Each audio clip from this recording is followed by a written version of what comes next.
Hi, friends. It's Miss Jeremiah. We're back together again to continue reading Escape from Mr. Lemoncello's Library by Chris Grabenstein. And now we are on chapter 39. Everyone in the reading room was quietly lost in the adventures of Sherlock Holmes.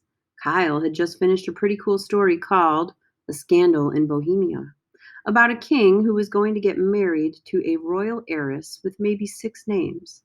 But the king was being blackmailed by an old girlfriend, an opera singer from New Jersey named Irene Adler. Something Sherlock Holmes said to Dr. Watson early in the story really stuck with Kyle. You see, but you do not observe. Kyle figured that was why Mr. Lemoncello wanted them all to take a break from chasing clues and read these classic mysteries. Not to find new clues, but to become better puzzle solvers. Had they been seeing this without really observing them? Probably. Reading the story was also kind of fun. Kyle could totally see Holmes's apartment at 221B Baker Street and the snooty king in the horse-drawn carriages on the foggy London streets, and the disguised Holmes wore and the smoke bomb Dr. Watson tossed through a window and everybody on the street screaming, "Fire!" It was like he was watching a 3D IMAX movie in his head. Kyle couldn't wait to start the second story in the book, The Adventure of the Red-Headed League. "How's it going?" whispered Akimi. "This book is pretty cool. This Sir Arthur Conan Doyle guy knows how to keep his readers hooked. His characters leap off the pages," said Sierra. "Yeah," said Miguel. "I dig the consulting detective." "Huh?" said Kyle. "That's what Holmes calls himself sometimes." "Oh, I've only read one story so far, and suddenly something seemed odd to Kyle. Hey, how come Conan Doyle isn't one of those statues up there?" "What do you mean?" said Akimi. "Well, he's a famous author, right? How come they're projecting a statue of a modern writer like Pseudonymous Bosch, but not the author who created a classic like Sherlock Holmes?" "Good question, bro," said Miguel. "I need to consult with my brother Curtis." "How come?" "Curtis has read more books than anyone I know, except maybe Sierra. He scored an 808 on his SAT subject test in literature." Kyle," said Akimi, "I think the top score for any SAT test is 800. "Yep, then Curtis took it. They had to raise it." "So maybe he could help us figure out what's up with all the statues," said Miguel. "Exactly. Why these 10? Why not 10 other writers? Why not the same 10 Bridget Wage had for her extreme challenge?" added Sierra. Kyle looked around the room. "Mrs. Tobin? Hello? Mrs. Tobin?" The hazy holographic image of the 1960s librarian flickered into view. "How may I help you, Kyle?" "I'd like to talk to an expert." "And whom do you wish to speak to?" "Mr. Curtis Keeley." "Your brother?"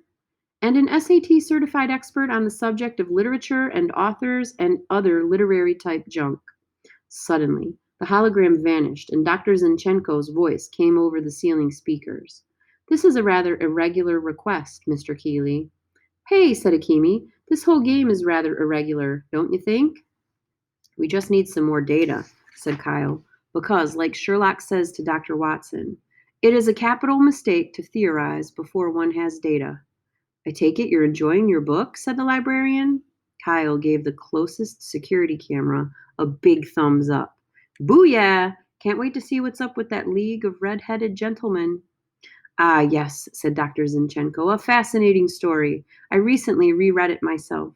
"Very well, Kyle. We will contact your brother to determine if he does indeed qualify as a literary expert. It may take a while." "No rush," said Kyle. "I've got a good book." Kyle was busy helping Holmes figure out that the Red-Headed League, was just a clever ploy pulled by some robbers to get a red-haired pawnbroker to leave his shop long enough for them to dig a tunnel from his basement to the bank next door when the librarian's voice jolted him out of London and brought him home to Ohio. "My apologies for the interruption." Akimi, Miguel, and Sierra closed their books too. It was 11:15. Everyone had sleepy, dreamy looks in their eyes because they'd kind of been drifting off in their comfy reading chairs. "What's up?" said Kyle. "We have arranged for your expert consultation with Mr. Curtis Keeley." "Awesome. How do we do it?" "You and your expert may have a 5-minute video chat on my computer terminal which is located behind the main desk. Kyle hurried over to the round desk in the center of the room. His 3 teammates hurried right behind him. Your consultation begins now. And there was Curtis, sitting at his computer in his bedroom. Hey, Curtis. Hi, Kyle. How's it going in there? Great. Kyle's oldest brother, Mike, popped into the doorway behind Curtis. Kyle, Kyle, Mike chanted. Woo! Kyle had never had his own cheerleader before. We need you to give us 110% in there, little brother. Mike squinted at the screen over Curtis's shoulder. Who are those other guys? My teammates, Miguel, Sierra, and Juno Akimi. You guys are a team? Smart move. Even I can't win football games without help from 10 other guys.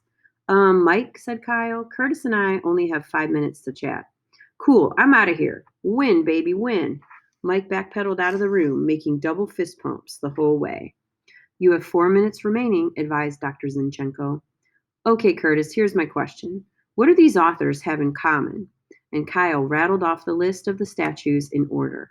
And Curtis stared blankly into his computer cam for a real long time. And then he shook his head. I'm sorry, Kyle. I have no earthly idea. And that concludes chapter 39.